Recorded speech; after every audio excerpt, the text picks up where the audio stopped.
Morning, everyone. Thank you for joining us. My name is John Barrera. I'm an associate with Scott Legal. We're here today and we're going to spend some time today talking about the E-2 visa requirements. And we're going to try and answer some of the top questions we receive that come up when we're preparing the E-2 visa file. We're going to go through a few things before we get started. Many of you may know that our firm was actually founded on an E-2 visa 10 years ago. Our founder is currently in the US on an E-2 visa. So he knows exactly what many of you and our E-2 visa clients are going through. He's actually renewed his E-2 visa twice at this point. So he has a vast amount of personal experience navigating the process that really does translate to how we approach visa applications. Our firm is a full service immigration firm. So in addition to handling E-2 visas and business visas, we do handle family immigration as well as humanitarian immigration issues. We have processed literally hundreds of E-2 visas, and our firm does focus on E-2 visa cases that are considered to be particularly what we call risky, oftentimes due to a low investment amount or for some other reasons. So if you're thinking about an E-2 visa, but have questions about certain aspects of it that you think might be obstacles for you, we do encourage you to reach out and talk with us. We have processed at consulates around the world, but our primary two consulates are typically Toronto and London. We also continue these webinar series, doing at least 2 webinars a month on different topics. At the end of this webinar, we will send out a few things: a PowerPoint, an E-2 visa guide, a link to where you can sign up for additional webinars, and also this webinar as it will be recorded. The webinar will also be available on YouTube, and we encourage you to subscribe and hit the notification button as we regularly upload immigration videos. Finally, a link where you can set up for a consultation. Well, today we're lucky to have Ian Scott. He is the founder of the firm, and he will be answering today's questions. Finally, for any question, you can add them to the chat box or the Q&A box. We will try to get to them as soon as we can as well during the presentation. So without further delay, let us move on to our questions. Thank you, Ian, for being here. We're going to go through our questions today. So let's start. Let's start with the first question we typically receive. Can you tell us typically who can apply for an E-2 visa? Excellent. No, thank you very much, John. And it's great to be here. And yes, we do. We get this question, and the question comes up in a number of different different ways. So, as John mentioned, I am in the U.S. on an E-2 visa, and I am eligible because I am Canadian. So, one of the key requirements for an E-2 visa in terms of the ability to apply for an E-2 visa is your nationality, and there are 80 or so countries where if you are a national of that country, and when I say national of, it means that you have a passport from the country. It doesn't matter where you were born, but if you have a passport from the country, then you can apply for an E-2 visa. And so lots of countries on the list. So Canada's on the list, the United Kingdom's on the list. We have other companies in Europe like Germany, France, Croatia. We have companies in countries in South America like Argentina and Chile that are on the list, and Colombia. We have a number of countries in Asia, Japan, South Korea, and Australia's on the list. New Zealand's on the list. And there are countries in Africa as well on the list. We have Morocco and Egypt. So really a number of countries to choose from. 2 countries that are not on the list, the world's most populous countries, India and China, are not on the list. And as John mentioned, we do get a lot of questions where people will send us a bunch of information, and then at the end of their consult summary, they'll say, I'm from China. Well, unfortunately, you're not eligible for an E-2 visa. One interesting aspect about the nationality, though, is as I mentioned, that I'm eligible because I'm Canadian. Well, I also happen to be British, so I also do have a UK passport. So I have a Canadian passport and a UK passport. I was actually born in the UK, but as I said, where you're born doesn't matter, except that because I was born there, I was able to get a passport from there. So I left the UK when I was 5 years old, and we moved to Canada. Now the question then is, could I have applied using my UK passport? And the interesting answer is no, that I could not have, because the UK is the only one of those 80 or some odd countries that requires that in order to apply for an E-2 visa, that you must reside in the UK, and that this is something that went back to the 1800s when the treaty between the UK and the US was signed. Because all of these countries that are eligible, it's because they have signed a treaty with the United States that allows this.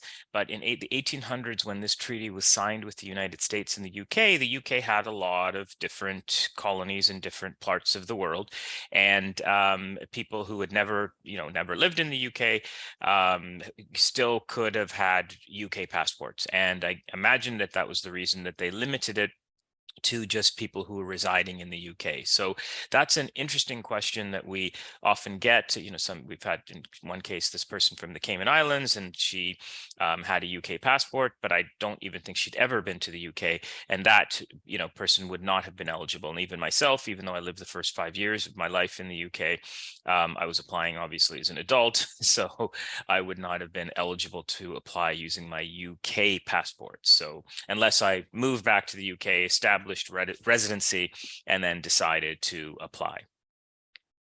But Interesting. but that's a summary really of who can apply for an E-2. Excellent. Thank you. And tell me, so if you're not from an E2 country, are you kind of out of luck then for applying for one? Yeah, it's a great question, and one that, as of late, has really been something that has come up, and we processed cases where an individual is not a national from an E2 treaty country. However, there are certain countries in the world that will offer citizenship to individuals for investment. So Turkey is a good example, and Turkey is an E2 country. But one that seems to come up quite often is Grenada. Grenada is a small island in the Caribbean, and they are an E2 treaty country, and an E2 treaty country where you can get the visa for 5 years. So the longest amount of time in terms of that you can get the E2 visa for. It can be renewed indefinitely, but the longest amount of time. And the investment amount that's required is quite low, under $300,000 to obtain the citizenship. So when you obtain the citizenship, you get a passport. And so we do have nationals in particular from China and India who first obtain the citizenship in Grenada and then apply for an E2 visa. And that process, apparently, the Grenadian citizenship, it's something you go to a different agency and work with to get the Grenadian citizenship. However, our understanding is that the process is quite a fast one. So it's not like you have to wait a year or years to get the citizenship and the passport. It is quite expedited, where you pay the investment amount. So you invest in something like, let's say, a hotel or resort complex, and then you can get the citizenship. And then once you have the citizenship and have the passport, then you are actually able to apply for an E2 visa. Very good. Thank you, Ian. And so do you need to be born from the E2 visa country, or can you just have a passport from the country? Yeah, so just having a passport is fine. So there are certain countries in the world. I think it's actually a relatively low number. Surprisingly enough, it's a very low number of countries in the world. I believe it's only 18% of the countries in the world offer you citizenship just by virtue of being born in the country. So citizenship, so that you're able to get a passport. United States is one of those countries. Canada is another, and I believe UK is another. But the majority of countries in the world actually don't offer you nationality just based on whether you're born there. But at any rate, any way you look at it, any way that you're able to naturalize and get a passport, then you would be eligible to apply for an E2 visa. Excellent. Thank you. And now, can you tell us what is an E2 visa and what are the key requirements? Sure, absolutely. So first and foremost, an E2 visa is an investor visa. So it's a visa that it requires the individual to invest in the US in one of a number of ways. So it could be that the individual decides that they want to start a business in the US, and then invest money and develop grow that business. Or it could be that an individual wants to purchase a business. So you could have an E2 visa where a person purchases a restaurant, for example, or purchases a gas station or a convenience store, or or you could also have an E2 business where someone pays a fee to someone who's going to sell a franchise, and pays that fee and then starts a particular type of business for an E2 visa that's under a franchise. And similarly, you could have someone who buys a franchise. We had a number of clients that have purchased existing businesses. So you could start a franchise from scratch, or you could purchase an existing business, which is a franchise. But first and foremost, the requirement is that you have to invest in the United States, and that investment has to be at risk. So that normally means that the money has been spent. So you can't, for example, just take $100,000 and put it in a bank account, open up a business entity, and then apply for an E-2 visa. And we have had some people to have done that. They've done it, didn't hire a lawyer, went to a consulate and were denied. So learn the hard way that you can't do that. But the funds do have to be at risk. And as I said, spent or committed in a meaningful way. Sometimes the money can be at risk, even if you, for example, are buying something. Let's say you're purchasing a restaurant, and the seller, let's say the seller is selling the restaurant for $200,000, and because you don't have the E-2 visa yet, because that's one of the scary things about the E-2 visa, is that you actually do have to put the money at risk before you apply. It's not, you don't show the government a plan and then apply for the E-2 visa. You actually spend the money and then apply for the E-2 visa. So if you do have a situation where you are purchasing a business and you, for example, let's say it was $200,000 was the purchase price, then it could be that you put the money in what's called escrow. And so you transfer the money to an escrow agent, where there's an escrow agreement that says that the only condition that is going to govern whether that money is transferred to the seller or back to the buyer is the E-2 visa being approved. And that is going to satisfy the at-risk requirement for the purposes of E-2. But if you are starting a business, then the at-risk requirement is satisfied by actually spending the money. So if you have lease agreement, you've spent the money. If you have employees, you've spent the money. If you have equipment, you purchased the equipment. So that is that's another one of the requirements. Another key requirement for E-2 is you have to show the government where that investment money came from. So this is what we call the source of funds requirement, and the money has to come from a legitimate source. So if the money comes from personal savings, you would be perhaps showing tax returns and showing bank statements to show that the money has been accumulated over time from working. If you sold a house, you might show details related to that transaction, and then if it was a recent sale, then you may even show details related to where you obtained the money to purchase the house initially.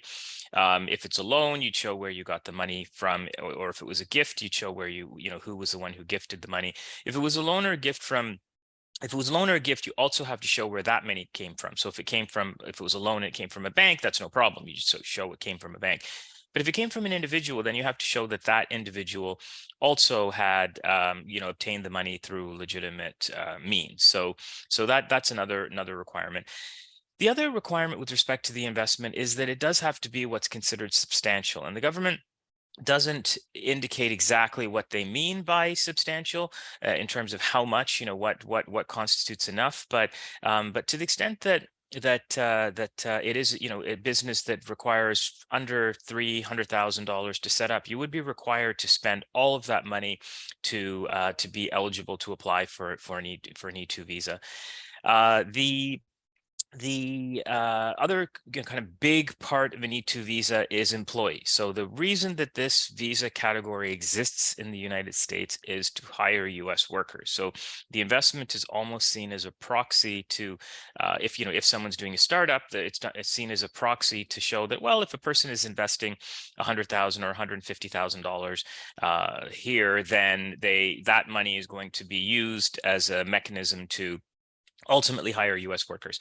But really, when you get an E-2 visa, if you have if it's a startup, you don't necessarily have to have employees on day one. However, you would have a business plan that shows you plan on hiring employees, and also, maybe details with respect to how it is that you are going to achieve the goals in your particular business plan. And certainly if you have employees, then that's going to be beneficial for the E-2 visa. And then finally, the other, kind of big requirement is that the business and we talked about this a little bit already, the business does have to be real and operating. Again, it's not, the government is not interested in your plan to open a business. They want to see the business, either very, very close to operation or already operational. So, you'd have a bank account set up, you'd have the entity set up, you'd have the money spent on a number of different things, you'd have a lease agreement, employees in place if that's going to be relevant. So the business does have to be real and operating, and that can be already taking in revenue or just at the point where it's about to start taking in revenue. And then the one kind of last requirement that is a key requirement for the E2, especially if you're an E2 investor, is that you are required to own. So there's always going to be an entity in the United States. So it's either going to be a corporation or an LLC or some other type of entity. But you are required, the E2 investor is required to own at least 50% of that entity. So that's something that goes to the applicant being able to develop and direct the business, because they have control over the business. So they're going to be able to make decisions with respect to the business, because the E2 visa is something that does require you to actively be involved in the business. It's not available for passive investors, and it's actually also not. And just as a side, it's also not available. We just had this question the other day, so it popped into my head. We posted something on LinkedIn, and someone asked this question, and it's not available for not-for-profit organizations. The E2 visas have to be for-profit organizations. And then just kind of one final requirement, and this can usually just be satisfied with an attestation, so a short note saying this is what you plan to do, and that's that if the E2 visa ends for some reason, if your business stops or if ends for some reason, that you do plan to return to your home country. But again, that can just be satisfied through an attestation. But those in a nutshell are the key requirements. Big requirements being the investment amount, and requirement to invest, and the employees. Those are the kind of the crux of the E2 visa. Excellent. Now we have a multi-part question here. I'm gonna try and break up here to digest a little bit easier. So can an E2 investor partner up with a U.S. citizen? Yes, so that's no problem. So as long as they meet the requirement of owning 50% of the business, they can partner with a U.S. citizen. Okay, so it seems like it's obvious that as long as the investor owns at least 50% in this question, and he's going to be owning 60% of the business, he should be okay. Exactly. Yeah, exactly. As long as he or she meets the other requirements of the E2, the requirement related to the E2 entity, because I described it as the investor has to own 50% of the business, but maybe I'll describe it a bit more broadly, is that the E2 entity has to at least be 50% owned by nationals of the treaty country. And that usually is the investor owning 50% of the company. But as long as if the person owns 60%, they would meet the requirement of the investor and or individual owning at least 50% of the company. Interesting. So do you know if the government will look at the U.S. partner source of money, where it's coming from, whether it's from a loan or any kind of other source? They shouldn't. So it's an interesting question, because if we're not going to talk about EB5 today, but EB5 is the grown-up brother or sister of E2, which requires a higher investment amount. But within the EB5 regulations, there actually is a regulation that says if there are other investors, because they have a very similar source of fund requirements, there's a regulation that says if there are other investors, you are required to show that the money from those other investors also came from a legitimate source. But that requirement doesn't, it's that there's nothing in the E2 regulations that have that particular requirement. Excellent. Thank you. Now, you may have touched on this before, but I just want to make sure we cover it. How long does an E2 visa last for? Sure, absolutely. So there are a few things that govern how long an E2 visa lasts for. So the first thing is going to be which country are you from? So there's a schedule, it's called a reciprocity schedule. And there's a schedule that governs exactly how long an E2 visa can be issued for, depending on which country you're from. So for example, if you're from Canada, it can be issued for 5 years, UK 5 years, Germany 5 years, France 15 months, and that was a change during the last administration. The Australia is 4 years. so, depending, so you go to that schedule and say, this is the maximum amount of time it can be issued. So once that time period comes up, so for example, I'm Canadian, I've had an E2 visa now for just over 10 years, but every 5 years I have to go and renew the E2 visa. So that's that same thing if someone's eligible for 15 months, for example, if you're French national, just means that after 15 months, you have to go and renew the visa. There are some countries that have a very short period of admission, though, which is 3 months. So there's some countries like, I believe Bangladesh is like this, Egypt is like this. There are a few countries that have a 3 month where the visa is only issued for 3 months. And now what that means, though, is that the individual has 3 months, because the visa itself is just an entry document. It's a document that indicates, are you eligible to enter on this particular type of visa? And so the person can enter for 3 months, but every time you enter on an E2 visa, regardless of how long the E2 visa is issued for, you're admitted for 2 years. So if the E2 visa is issued for 5 years, even if you enter on day one, you are still only able to stay in the US for 2 years. And when you come into the US after that 2-year period, you'd have to leave and re-enter. You can leave and re-enter the same day. That's not a problem at all. However, it is going to be required that you leave and re-enter. Similarly, if your visa is if your visa is issued for 3 months, you're going to be, and you enter the US again, if you enter during that 3-month period, you're admitted for 2 years. So you're able to stay in the US and live and work for that 2-year period. However, if you left the United States, then you would be required to renew the visa before you re-entered. So that short period of time for some countries, and there aren't that many where it's that short, but the short period of time can be quite a problem, an administrative problem, because if they were just approved 3 months ago and they had to renew it in 6 months, it's probably not going to be difficult to get it renewed. However, it's just that it's a bit of a pain because you're busy running your business, and the last thing you want to do is worry about having to renew a visa at a consulate in your home country if you had to. So. Of course, yeah, definitely. So this is probably the most common question that we typically get.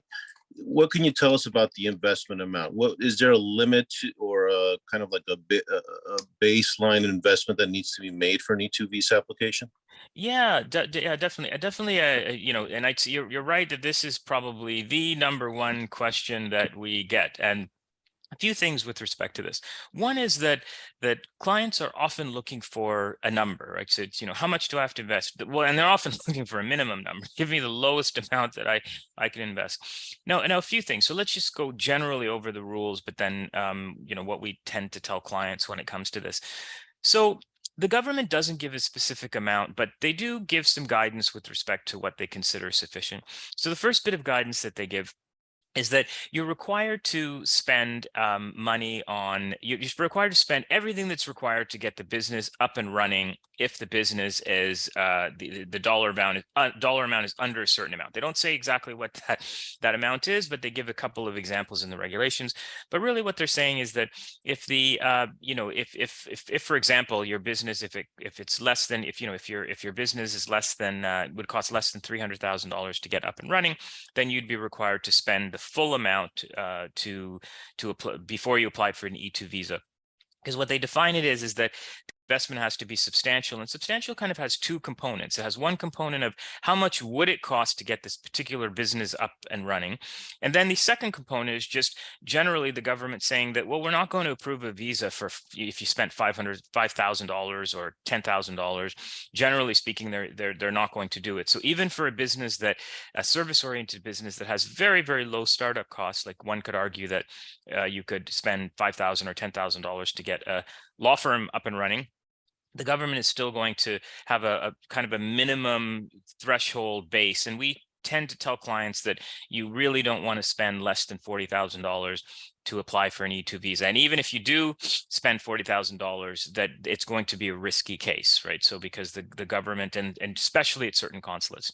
So the first thing we look at is, what type of business is it, and how much does it cost to get that particular business up and running? And then if that particular amount is say under 300, 400, maybe even $500,000, you'd be required to spend the full amount before you apply for an E-2 visa. If it was much higher, the amount, like let's say the business costs $2 or $3 million, then you would be able to maybe spend 80% or some lower amount of the total cost to get the business up and running, and then that would still be considered substantial. And unfortunately, the guidance gives you two extremes, right? So the guidance gives you one extreme where they're talking about $100,000, but then I think the other extreme where they're talking about $100 million, and they say that if it was $100 million, then if you spent 10 million, that might be sufficient, right? So those are kind of the two extremes that the guidance gives, but we we tend to interpret as cases come along.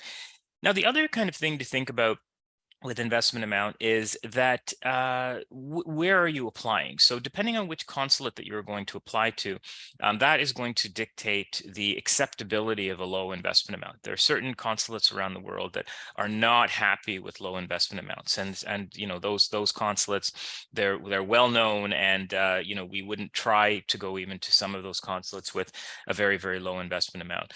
Versus if you're applying at USCIS through USCIS, for example, which when you're in the United States and you're applying from here, you can get away with very low investment amounts.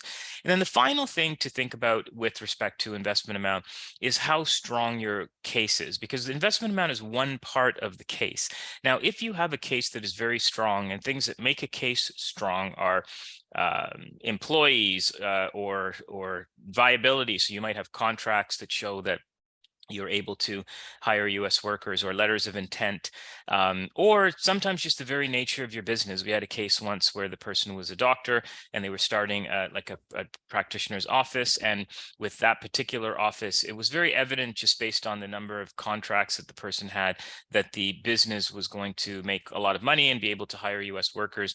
So that person was able to spend a very low amount, like I think under 20,000 even. And there was never any doubt that that case would be approved. So we tend to try to tell clients that they shouldn't just focus on the actual number itself. You have to look at a number of different factors, and then work with your immigration lawyer to kind of be comfortable with an investment amount that might work in the particular case. Thank you. Now, going a little bit further with these cases that are a little bit weaker. Are there any strategies that you could consider when dealing with these kind of cases that are a little bit more deficient or weaker? Yeah. So one strategy is that if the weakness relates to investment amount, then what you could do is obtain a letter from a CPA. Like, so get a CPA to look at the business plan, look at the expenditures that you've made, and write a report that or a letter that basically says that you have for this particular business, that we assess that the startup costs would be X, and that this person, we've gone through their business plan, and we believe that the individual has spent everything that's required to get this particular business up and running. So that's an independent person that's writing that report. Other things that can help is contracts with clients that show that you're going to have be viable and be able to generate workers. Sometimes letters of intent as well can be helpful. And then also, we've had clients that have obtained letters from their local chamber of commerce. Sometimes, when they start, the chamber of commerce is reluctant to write anything, but they, with persistence, clients have been able to get them to review their business plans and write a letter that is very helpful, that says that they believe that this particular business will benefit the local economy. And the consular officers often find that very compelling. The other thing is a very good business plan can assist with an E-2 visa. So and then finally, having employees, like hiring employees before you apply, that's going to be something that's going to strengthen your case as well. So now, what can you tell us that could be considered common E-2 expenditures? Could it be that any expenditure is considered a good expenditure? Yeah, it's a great question, and definitely expenditures are not created equally. So there are things that we consider good expenditures and things that we consider bad expenditures. And let's focus on the bad ones first. And there are some consulates around the world that actually post what they believe are bad expenditures. So you can get a good idea from those that even if another consulate doesn't post that they think it's a bad expenditure, that's how they feel. So things like travel to and from the United States. They don't like that. They don't like meals, entertainment. Those are all considered, kind of bad expenses. Obviously, expenses that are paid to you or your family members. Those should never be included. Even relatives, you have to be very careful with those. The government will think you're trying to put one over on them. So things like that are oh, and the final one that's not very good is training. Like some people, like sometimes they took a training course, so i.e. school for years, and they want to include the amount sometimes, and we discourage it. It would be equivalent to me starting a law firm and saying I wanted to include my 4 years of 3 years rather of tuition that I paid for law school in my investment amount, which is just it's not accepted, right? They're not going to consider the education that you did. Sometimes if it's a short, discrete course, like, a day, 2 or month or something like that, we can consider including it. One other expense that we kind of look at very closely is vehicles, like cars. If they're very specific to the business, that's great. Like if you're doing a food truck or if you're doing a home renovation business and you need cars, the car or a vehicle, that's going to be fine. But if you're doing a consulting business and you just say, well, I need the vehicle to get to and from work, even the IRS doesn't permit that, right? So it's another can be a suspect expense that's, if it's not going to be, if it's not obvious it relates directly to the business.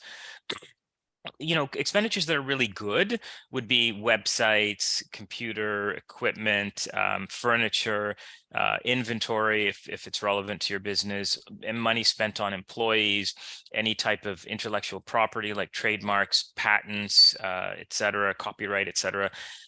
Legal fees can be included, but they're legal fees for your actual visa, I'd say they're not the best expense. We still include them. We don't ever suggest to an applicant that they exclude them, but what you tend to want to look at with expenditures is not just because, sometimes expenditures can be detrimental to your case. If you include like food and travel and things like that, I think that can actually hurt your case because the examiner's irritated and they describe it in some of these websites where they talk about bad expenditures of how it can impact your case negatively. But then something like legal fees, I don't think that would negatively impact your case. However, an examiner may just not pay attention to them, might say that they just don't consider it part of the full investment amount, and they might be looking for things a little bit more substantive like equipment and rent and different things like that. But anything related to the business, you can include, office supplies, a marketing cost that you spend if you buy a building and that's going to be your office space, that can be included as well. So those are really things that kind of good we say good expenditures and bad expenditures. Excellent, very good. So we have a participant who indicates that he's from Bangladesh, and it's like there's some restrictions regarding investing from Bangladesh. So he's asking if he could kind of source the funds through a third country, like Dubai or Singapore. And if in that case, is it possible to show that that money is legitimate, which is shown as available money in his Bangladesh tax return file?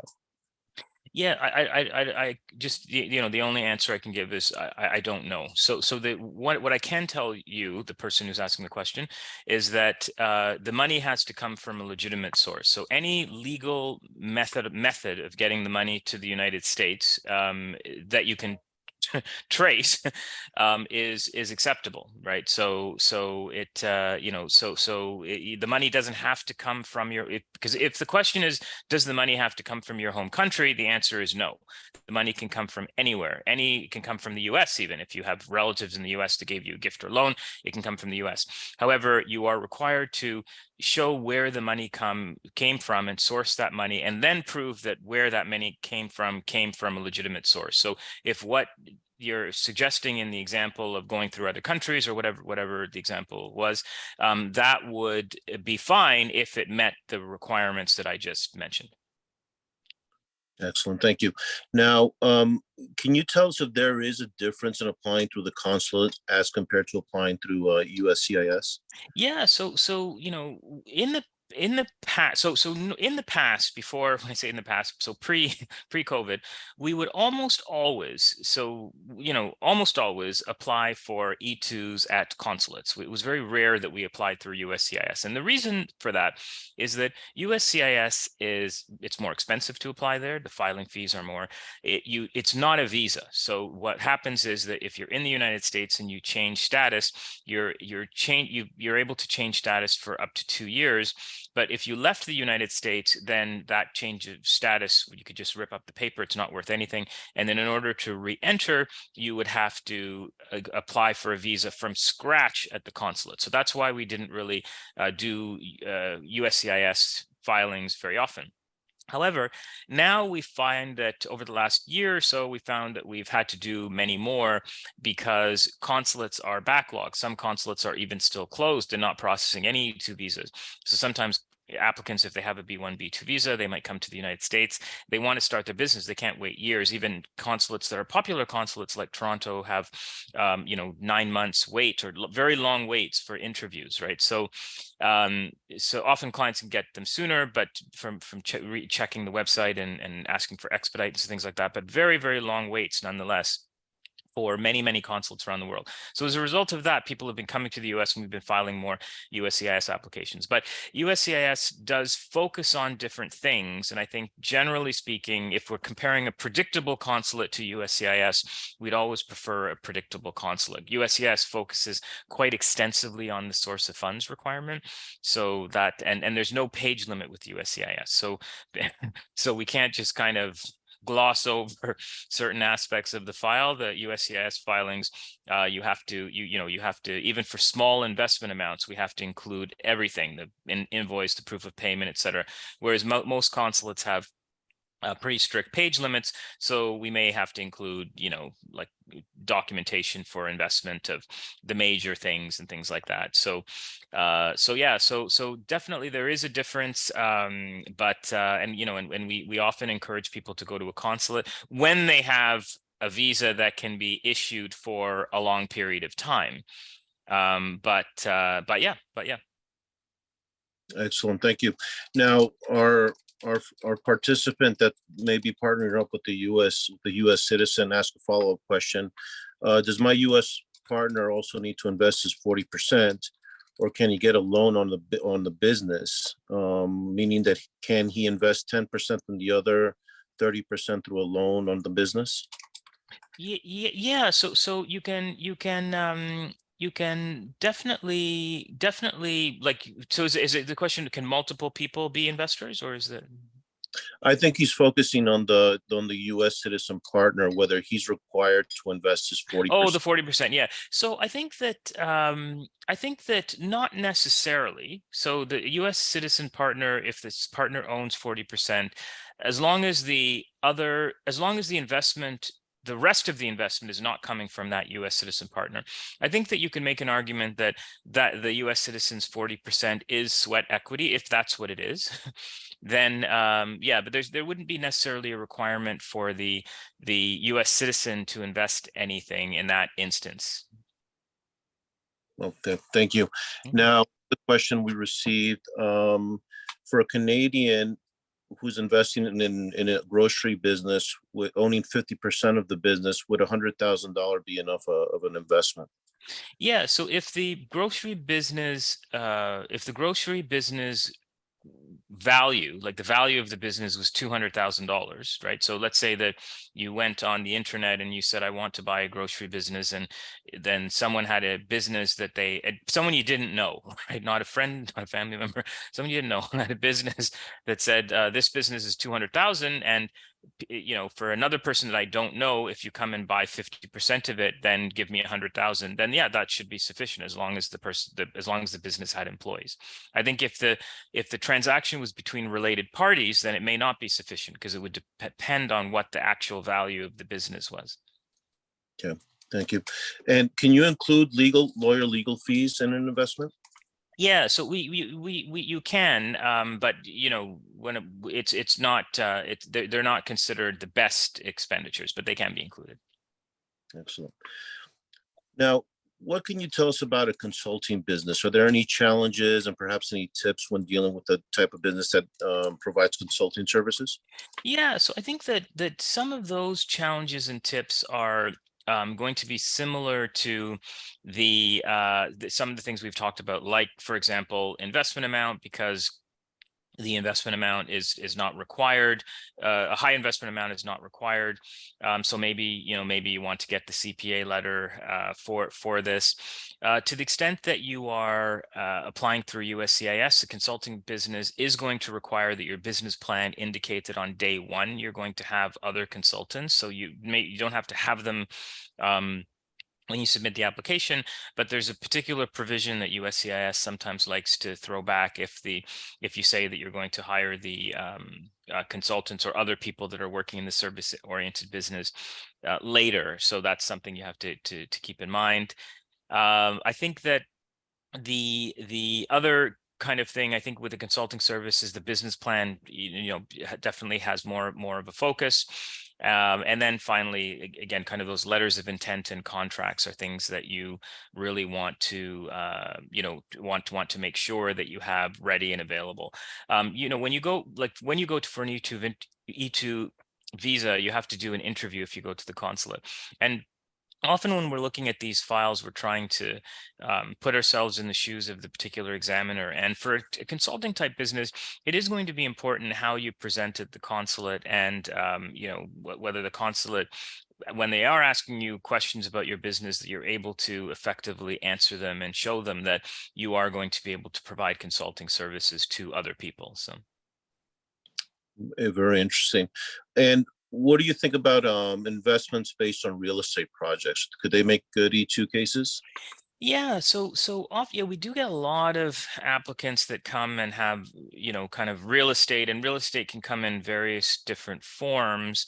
Now, I think a few things you have to kind of be conscious of with real estate. So one of the things that one of the structures that we often get is an individual who wants to buy a property or two, renovate it and flip it, and then, call that an E2 business. And that's not a great E2 business unless you have many properties, because the government's going to, an E2 business, as I said earlier, has to be active. It can't be a passive enterprise. And the government is going to think if you have one or two properties that you're renovating, that's not an active business, because people often do that, right? Like, people own properties, they renovate them and they sell them while they're working full time and doing other things. So a lot of the time the government considers it a passive investment. And that's generally the problem with real estate, is that often the government, when we see real estate in the title, the government might think, immediately that it's passive. But, one way to kind of get around that is obviously to have lots of properties. We've done E-2 visas for real estate companies that are similar to what I just described, but the applicant had over 50 properties. So, there were lots of people that were going to be doing renovations, lots of people that were going to be collecting rents, et cetera. So they were a whole property management function, and that particular company does have a number of employees that work there. So that's kind of one way to overcome it. The other might be to restructure the business slightly. Like, we've had a number of individuals who first kind of started with, home flipping business, and then they realized quickly that maybe they could structure it as a home renovation business. And home renovation business is not going to require, because when you're doing a home flipping business, the inventory is the home. So your investment amount will have to be quite significant to be able to move forward. However, if you are doing a home renovation business, then your investment amount is the tools and different things like that. And you can indicate in your business plan that you do plan to ultimately buy homes and flip them and things like that. So you can still maybe accomplish your goals, but just structuring the business a little bit differently, so that it's actually a business that is not going to be considered passive, right? So we've done E-2 visas for real estate brokerage firms, so that's completely acceptable as well, because the idea would be ultimately that the person's going to be able to hire U.S. workers, management companies, as I mentioned, home renovation companies, and then I said house flipping can work, but it would have to be that it's on a larger scale. Right. So buying that old house, investing $1 million in it, just for that house, that's not going to work. That's not going to work. Exactly. And we do have, and we have many examples. Like we had one client who, went to the US Consulate in Frankfurt. I can't remember if he applied on his own or he used a lawyer, but the consulate officer just said to him, "No can do."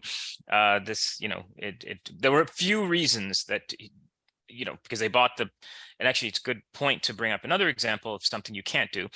He bought one property and the property had a mortgage on it. So it was over $1 million. The mortgage was, let's say, so he put down 500,000 and the mortgage was, let's say, 500,000. And that's a no-no for E-2 visas, because loan is fine for E-2 visas. The only time that it's not fine is when the actual business or assets of the business are the security. And in this case, when you have a mortgage, if you're saying that your business is part of the house, then a mortgage isn't going to work. Now, that was one reason that was not going to work. But however, the other big reason it wasn't going to work, or it didn't work, why the consulate denied, was because the business itself was considered passive. It was one house that the person owned, and the government wasn't going to approve an E-2 visa for that. So two reasons in that case why that case was denied. And as I said, that person worked on it on their own or with another lawyer, and then came to us to restructure and reapply for a visa. Interesting. So another thing I think you've touched on in answering another question, but just to focus a little bit more, have you seen any other kind of risky type of E-2 visa application? Yeah, so another risky type is businesses that involve equity trading or financial services companies. And with this, what we see sometimes is people who are managing their own money or the money of their family members, and that's always going to be a problem. The government's going to, again, for one of the same reason as what I talked about before, that the government's going to feel that that is a very passive investment that is not going to require employees. It's going to require the person sitting at home, at a desk and computer doing, trading, even if the business is making a lot of money. The other, so if this, we have done many financial services businesses successfully, but in all cases, the person has been managing other people's money. And the other thing is it's a highly regulated business. So the government is really going to focus on whether you have the regulatory requirements in place to be able to continue to operate this particular business. Interesting. Now, what are the typical reasons for an E-2 denial that you've seen? Sure. So one of the, let me go in kind of order of severity of the issues, I think. So one is that the person is operating the exact same business in their home jurisdiction and then wants to do that same business in the United States, and they've never hired employees. So that was one denial that we actually had in London ages ago, and we raised it as a big issue with the client and explained, and the client still wanted to go ahead. But the client had a business in their home country in London, in UK, for 15 years and had never hired employees and had many years with losses. So, that's obviously not something that we focus on when we put together the E-2 visa application. We focus on the US entity, et cetera. But the consulate did focus on it. They went back and did their own research and found details of that particular business and the turnover and things like that. And they denied the application. And that is a very, very hard denial reason to overcome, unfortunately. So this is probably one of the few applicants that has been denied where they didn't reapply for the E-2 visa. So it's a really, really difficult one to overcome. Another reason applications are denied are low investment amount. So, that's obviously something that comes up at times. But that one, fortunately, if you have the money, it's an easy one to remedy, because if you are denied and you are the investment amount is low, then you might, apply again and just spend more money. Sometimes the nature of the business. So sometimes we talked about risky types of businesses like real estate and equity, and sometimes the government might think it's a fairly passive. Sometimes the government might just think that the business is not going to create U.S. jobs. They don't believe in the viability of the business idea. They don't believe the person's far enough along. Another reason is just the adjudicating officer. So unfortunately, we deal with humans. It's an interview, and sometimes the person is just having a bad day. And then the final reason is just that the person didn't meet the requirements. And I already gave an example of this where the individual that applied for the house flipping business. So the piece I'm talking about that the person didn't meet the requirements was the fact that they had a mortgage on the home. The other part was subjective, right? So it's the government saying that your business isn't active or active enough for an E-2 visa. So that in itself isn't that they didn't meet the requirements in an objective way. That's a subjective determination. However, the loan is an objective determination. This person was absolutely ineligible. It would be the same as someone from China applying for an E-2 visa, and they're not eligible because they're not a national of the treaty country, right? So it's clear, crystal clear in the regulations that this person was not eligible. And unfortunately, we have that happen when a person files their own application or they file with a lawyer that doesn't know what they're doing, which shockingly, there are a number of people who've come to us and said, I was denied. We had one case, we had a consult just yesterday, and I was reading the summary before the consult, and the person said, my lawyer told me that $11,000 investment would be enough, right? And I I thought, oh wow, that lawyer gave really bad advice, because we would never tell a client that 11,000 was enough. But fortunately, with that client, they had the consultation with two of our other staff members yesterday, and they have, like I said, it's low investment amounts, so the client will be able to remedy that, because this particular denial was at a respected consulate. So it wasn't at a consulate that doesn't know what they're doing. It was at a respected consulate.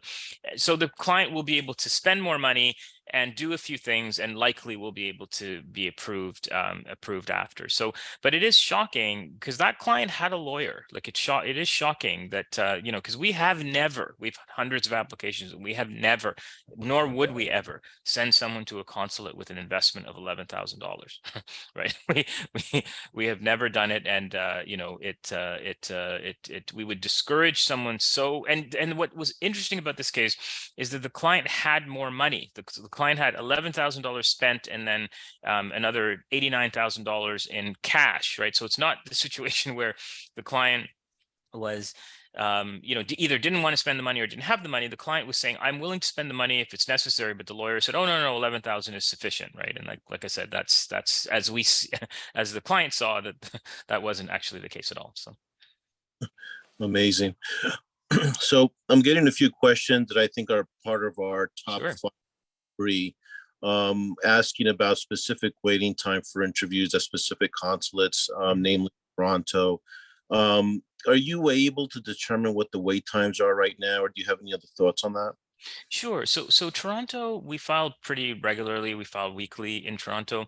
I would say that Toronto, it fluctuates. Like generally, we say to people that probably 3 to 4 months you should be able to get an appointment in Toronto. But that means that you're regularly checking the system to see if new appointments are coming up, and you're filing for an expedite or something. So that I'd say that's I'd say that's generally the time in Toronto. And John, was it just Toronto, or was it other consulates? Was the question?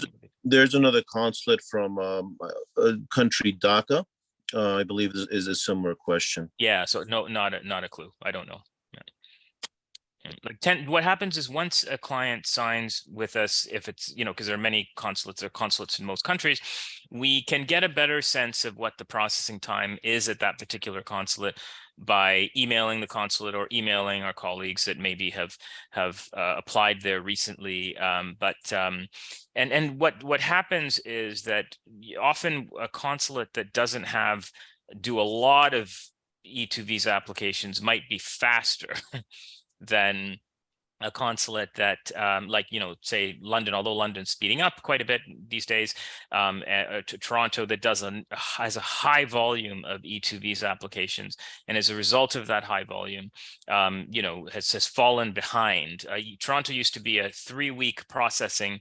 You apply and you get your interview within 3 weeks, but unfortunately, they have not caught up yet with COVID, unfortunately. Yeah, that's something we've been seeing for sure. Now, so do you have to have employees hired before filing an E-2 application? No, you don't. I mean, it definitely can be helpful for the application, but it's not a requirement that they're hired before the application is filed. Okay, very good. And let's talk a little bit about source of funds again. Can you use a loan or a gift as a source for an investment? I know you spoke about loans a little bit, but maybe just put a finer point on that. Yeah, yeah, absolutely. So yeah, both can be used. Both gifts and loans can be used. And the only kind of thing to loans with the caveat of what I described about the security, but gifts are fine as well. The thing with gifts is that if you give someone a gift, the gifter might be subject to gift tax. But also the thing with gifts is that you have to show where the person that is giving the gift got the money from. So that's that's something that is required. And is it, and again, you may have discussed this before, but is there a difference when dealing with the source or trail of funds between the consulate and USCIS? There is, yeah. So yeah, and those were those differences. Those were the differences that went through with respect to the 2 years and it not being a visa, et cetera. Right. So let's say I've obtained the E-2. Can I change the type of business that I have after I started? Yeah, so you can, but the question of whether you change the type of business really relates to what the change is. So if the change is what the government considers substantive, and that's going to be subjective, but let's say you had a consulting business and then all of a sudden you decide that you want to open a restaurant, then that clearly is going to be a substantive change. It's completely different from what you originally said you were going to do. Then you would have to seek approval for that. So there are kind of different mechanisms for doing that, but you could either go to the consulate or you could go to USCIS. But definitely there is going to be a requirement that you say you do communicate with the government. But if you can argue that the change isn't substantive, then you could continue doing what you were doing without going to the government. Excellent. Now, is there an issue, or can I buy a business from a relative?